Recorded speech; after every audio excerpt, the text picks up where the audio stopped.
Dear students, today I will tell you the frequency distribution. Once the quantitative information which is known as data, which is also known as variables, have been collected by the investigators. Those quantitative information or data need to be presented in a particular statistical series. The statistical series may be individual, discrete, or continuous. Individual series, as I told you earlier, that individual series is that series in which every information, every datum has been shown separately, that is individually. But this type of series is used when the number of data are limited. I am taking the example number 1. There are the marks of 8 students. Marks of 8 students which have been given are 3, 7, 5, 2, 9, 6, 1 and 4.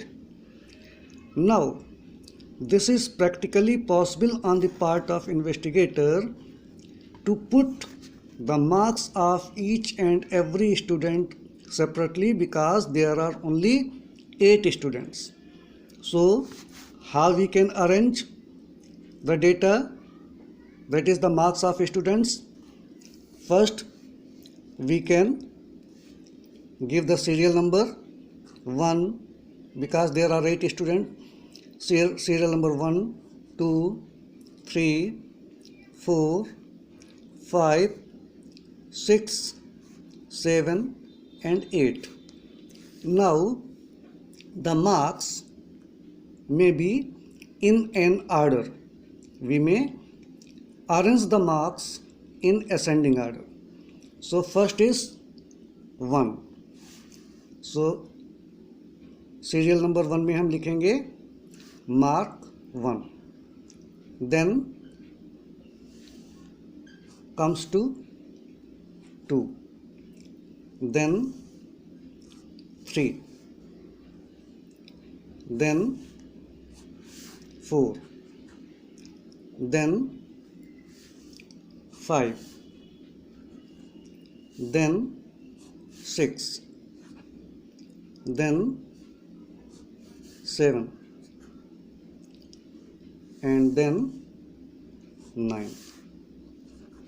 So in this manner we can arrange the data.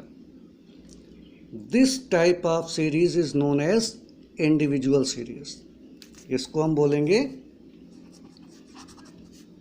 individual series because marks of each and every student has been arranged separately.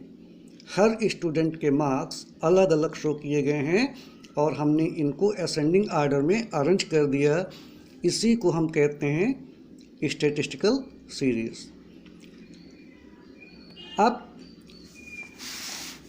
अगर मान लीजिएगा number of students ज़्यादा हैं और कई सारे students ऐसे हैं जिनके मार्क्स रिपीट हो रहे हैं, it means that each item has occurred many times. So what is the frequency? Frequency is the number of times a particular item or particular variable has occurred.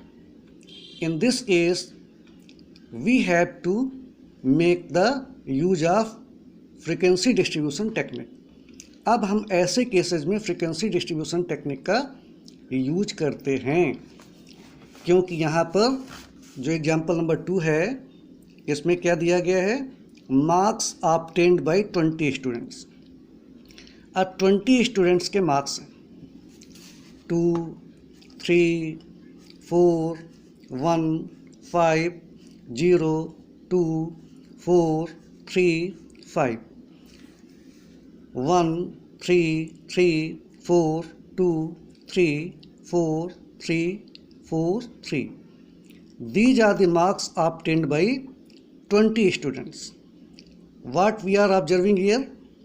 That there are some students in respect of which marks are repeated.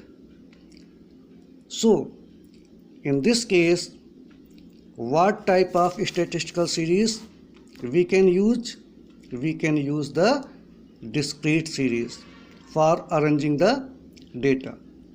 Discrete series में क्या होता है, हम ये देखने की कोशिश करते हैं कि कौन सा आइटम कितनी बार आया है।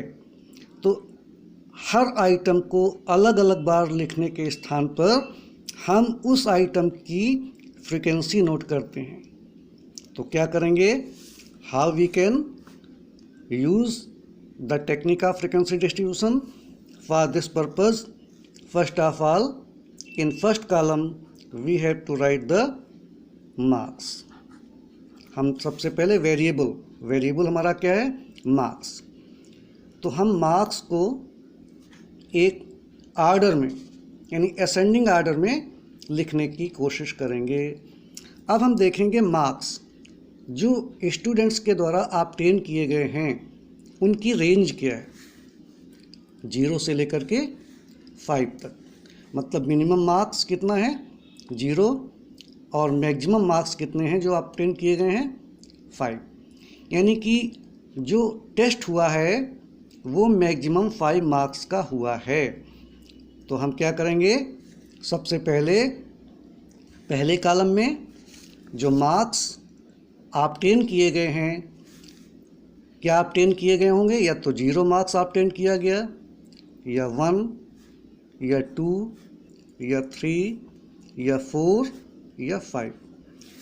तो सबसे पहले जो possible marks obtained by different students हैं उनको हम पहले कॉलम में लिखेंगे, ये मार्क्स, इनको हम कहते हैं वेरिएबल्स यानी आइटम्स। अब हम देखेंगे कि कौन सा आइटम कितनी बार आया।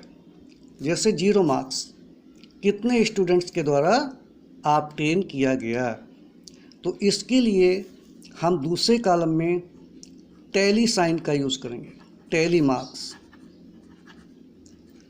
दूसरा कॉलम बनाएंगे टैली मार्क्स का, और इसके बाद टैली मार्क्स के अकॉर्डिंग जो थर्ड कॉलम होगा वो होगा फ्रीक्वेंसी मतलब नंबर ऑफ स्टूडेंट्स। अब 1 बाय 1 हम ये कोशिश करेंगे कि कौन सा आइटम कितनी बार रिपीट हुआ है। तो सबसे पहला आइटम क्या है, सबसे पहले मार्क्स 2 जहाँ पर है उसके सामने टैली साइन वाले कॉलम में हम एक लाइन वर्टिकल खींच देंगे। We will draw the vertical line. इसके बाद मार्क्स 3, तो मार्क्स 3 के सामने भी हम एक टैली साइन बना लेंगे। देयर आफ्टर मार्क्स 4 के सामने एक टैली साइन मार्क किया,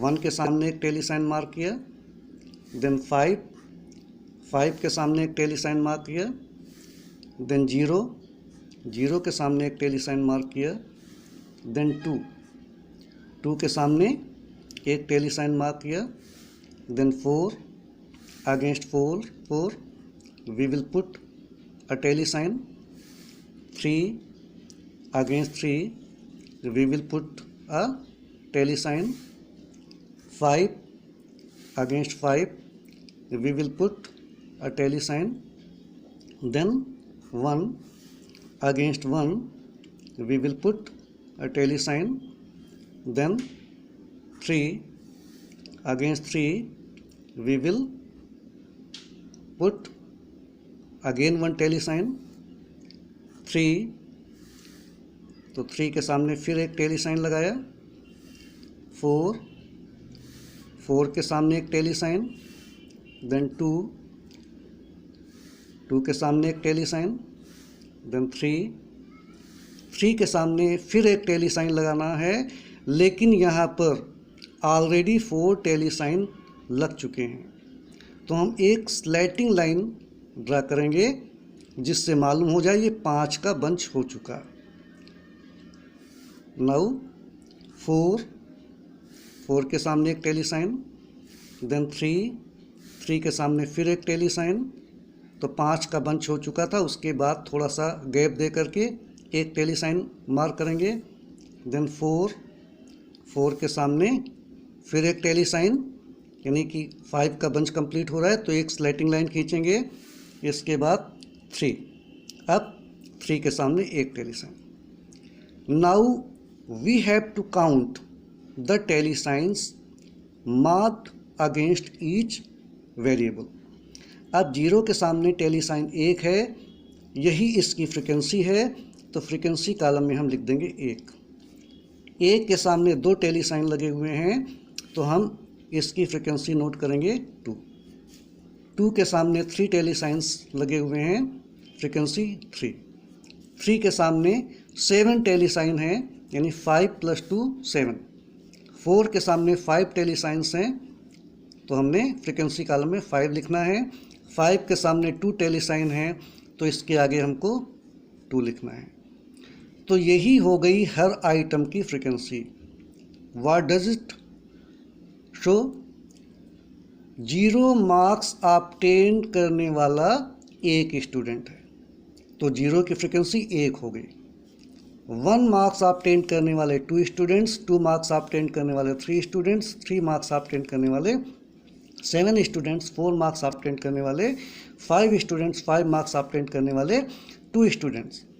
अब यही हो गई हर वेरिएबल की फ्रीक्वेंसी। अब हम इसका टोटल कर लेंगे, तो टोटल मस्ट कम टू 20, तो इसका टोटल आएगा 20। तो ये हो गया total number of students, right. So this is the discrete series. ये कौन सी सीरीज़ कहलाएगी? डिस्क्रीट सीरीज़ कहलाएगी। ये कौन सी स्टैटिस्टिकल सीरीज़ है? Discrete series. क्यों? क्योंकि हर एक इंडिविजुअल वेरिएबल की फ्रीक्वेंसी हमने नोट की है। तो ऐसे केस में जहाँ पर स्टूडेंट्स के मार्क्स का वेरिएशन कम है, marks are varying between 0 to 5, but number of students are large enough. In this case, we can use the discrete form of statistical series.